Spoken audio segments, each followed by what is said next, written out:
के कोठरिया हो दीनानाथ, रूपे छान लगल किवाड़।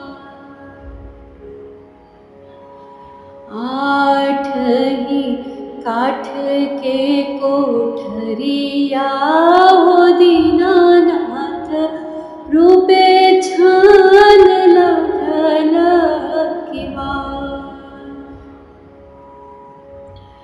ताही ऊपर चढ़े सूत ले हो दीनानाथ, बांझिन के बड़वा धैले ठाड़। आठ ही काठ के कोठरिया हो दीनानाथ, रूपे छान लगल किवाड़।